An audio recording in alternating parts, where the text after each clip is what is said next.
Thank you, Amr. It was a really great story, connecting all of those corners of life. So let's move on to our next presenter, our own Taida, who has helped us in this whole project. Bosnian Student Project Reunion did a lot of work for us, and she would like to present Art in a Lifetime in Uncertain Times, the Bosnian bull of Irfan Horozovic. What is that? So go ahead, Taida. Thank you.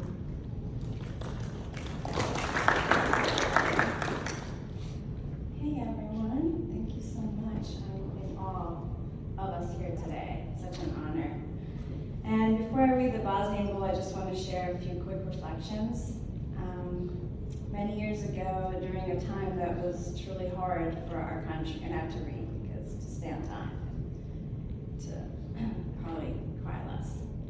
So many years ago, during a time that was truly hard for our country, we watched the war unfold on TV. Nested safely in the care of the Sufi community and other friends in New York and beyond. I remember long conversations at the Taida and in my room where all of us Bosnian students were sitting huddled together and finding comfort in each other's presence and homework and simple shared moments, small but vital distractions from the pain happening across our land. May it never happen again, anywhere again, and I pray for all the people who are experiencing war and strife. Worldwide, let there be peace. And in the midst of those difficult days, small connections became lifelines, faxes and later Skype calls, ways to maintain hope, to continue believing in humanity and to imagine a future. I still remember receiving a fax from Zagreb, carefully arranged by Jamal. He framed it and put it on handmade marble paper. That's what we do in Waldorf schools. And it was in my room in Spring Valley, New York. And I also had the honor of writing a poem with Tosun Baba for the 50th anniversary of the United Nations in New York. And I'm not sure where the poem is in totality. There's a little bit of it on a card that Doug brought. It was printed in that program. I remember Tosun Baba's loving gentleness, his warmth, and his smile. And these are memories that bring tears of joy for me even today. Forever loving and thanking you, sweet Baba. And I also want to acknowledge Alan McLaughlin, who worked with us on a performance piece inspired by the Greek goddesses. She's an author who lives in Nyack. And as high school students and refugees, we had the incredible opportunity to perform this theater play live in a Manhattan theater. And she compiled later this piece into the Greek plays, is the title of her book.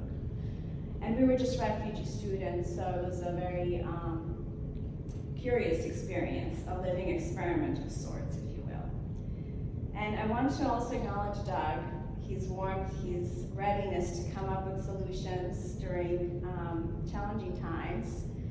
The joy of having had the chance to spend time with him, witnessing his photography become a documentation of dozens of lives greatly lived. And we're so lucky and thankful. We love you so much. These memories, these connections, and these acts of creativity and care remind me of the enduring power of human kindness, of art, and of community, even in the darkest times. And now, with deep gratitude and remembrance, I invite you to listen as I read the Bosnian bull. It's written by Irfan, who's an author. He's my father. He wrote stories every week in Zagreb that were published in Jutarnji List, and later became a book. And these stories were the artistic literature way of witnessing the genocide in real time, if you will. The Bosnian bull. He didn't notice the butcher approach. Images of the world took on a hazy shape in his drowsy eyes. That made the blow all the more terrible. His head suddenly felt severed from his body. Fertility from foreboding, his tail powerless against all former and future leeches. Never had that little bull felt as big as now, with this growing pain. He was not dead. Murky, dark senses were aroused when the steel jaws began to bite, tear, and chew. When his flesh, his life, became food. Food for the insatiable tooth. Food which watches itself being eaten. He saw the towns through which his flesh was being hauled. He saw the villages in the eyes of his raped shepherdesses. He saw the destroyed houses and the old men who resembled scorched tree stumps which glow in the night. He saw the throngs of people screaming into exile like blood from his body. He saw, and he tried to stand up. The game had only just begun. Just like the Spanish theater of sacrifice, his little meadow became peopled with observers, supporters, and advisors. The loud stream produced a sudden hush. The medicinal herb he had unconsciously bitten into, its juice mixing with his own blood, took his attention away from the spear throwers who were approaching with their quivering muscles, taking aim at his pulse, his arteries, his heart. The iron rhinos made for his stomach and shoulders, and shoulder blades. Their riders held charts of the bull's flesh reproduced at the great butcher shop. They knew who would get the ribs, who the shanks, who the legs and the tail, who the heart, who the eyes, the brain, and the tongue. They knew and they quarreled. Drawing his strength from an unplumbed memory, the bull rose to his feet. In that same instant, the iron, toothed horn knocked him down and pinned him to the ground, to the trampled secret grass. Now he resembled a living monument who served as a target for the steel birds, which fired their vapors at him from the very firmament above.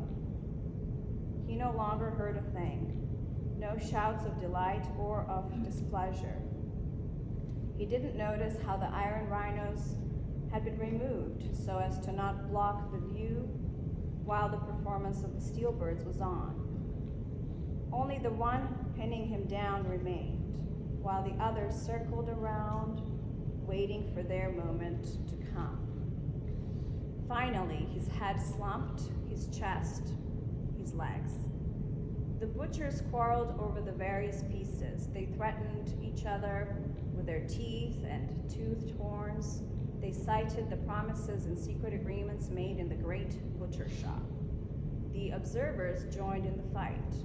The supporters created an unbearable racket, completely covering a dark sound which emanated from the bull's severed head, from his slit throat. It was a death rattle in which one sensed something like a memory, something like the trumpet of a parallel world, something like birth. The decimated bull rose to its feet.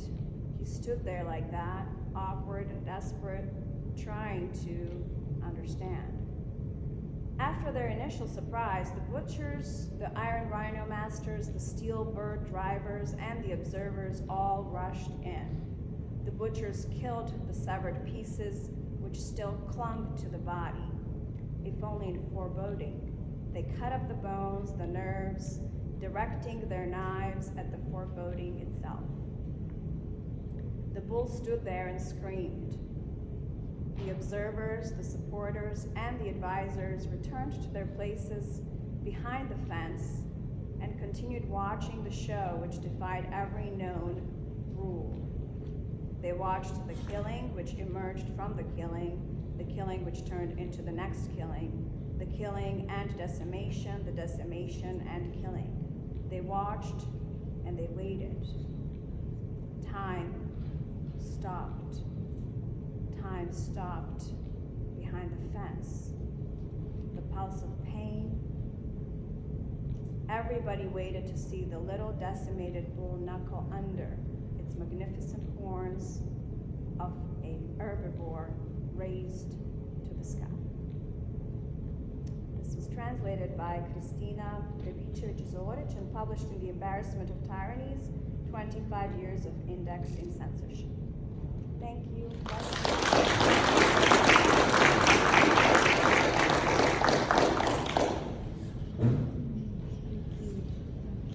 Thank you, Taida. We're gonna check on those mics. Yeah. Armin has another set of mics. I think this battery might